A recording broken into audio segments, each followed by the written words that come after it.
Hi everyone, welcome back to my channel. Picture this. It's 11 p.m., your essay is due tomorrow, and you've spent the last 2 hours downloading apps instead of actually studying.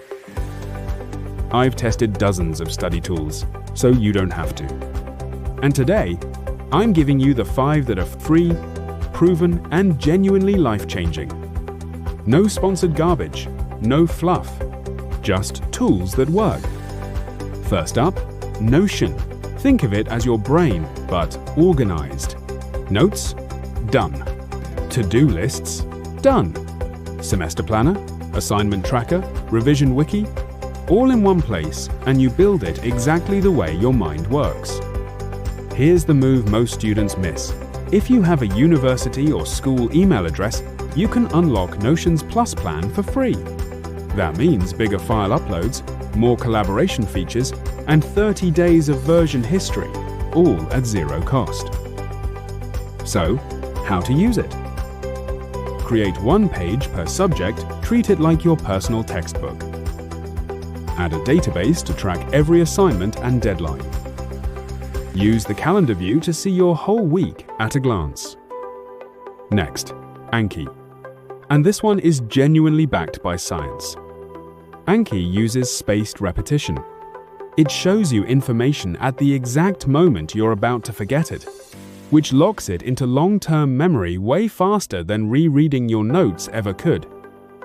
Medical students swear by it. Language learners live by it. So, how to use it? Make cards while you study. Don't wait until the week before exams. Do your daily review every morning, even just 10 minutes. 1 idea per card.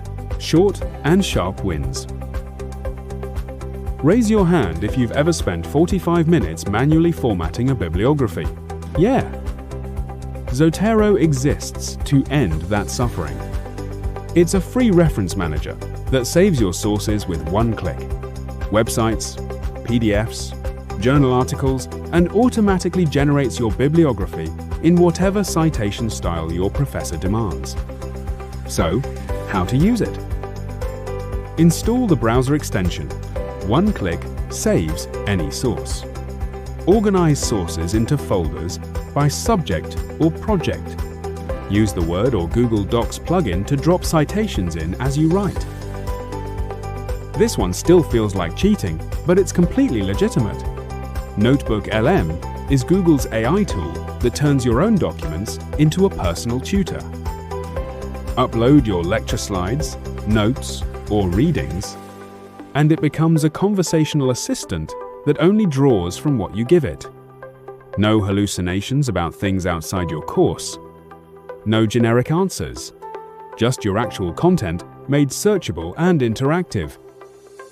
Ask it to summarize a lecture, quiz you on a topic, explain something you didn't understand. It delivers. Pro tip: upload everything from one topic at once and ask it to create a study guide. It's genuinely brilliant for exam prep. Last one, and don't roll your eyes. Forest is the reason this section exists. It's a focus app that uses psychology against your worst habit: your phone. You plant a virtual tree when you start a study session. Leave the app to scroll Instagram or check TikTok, and the tree dies. It sounds trivial. It is surprisingly not. The mechanic works because losing something feels worse than not gaining it. And nobody wants to kill their tree. Over time, your sessions grow into a whole forest, a visual record of every hour you chose to focus. Heads up on pricing. Forest is free on Android. On iOS, it's a small one-time purchase of around $3.99. No subscription, ever. Worth every cent. And the cool part? The company partners with Trees for the Future, meaning your focus sessions contribute to real trees being planted around the world. So there you have it. Notion for organization, Anki for memory, Zotero for research, NotebookLM for AI-powered studying, and forest for focus. Don't try to adopt all 5 at once. Pick the one that solves your biggest problem right now and start there. Master one, then add another. If this helped, subscribe. I post study strategies and learning tools every single week. Links to every tool are pinned in the comments. See you next time.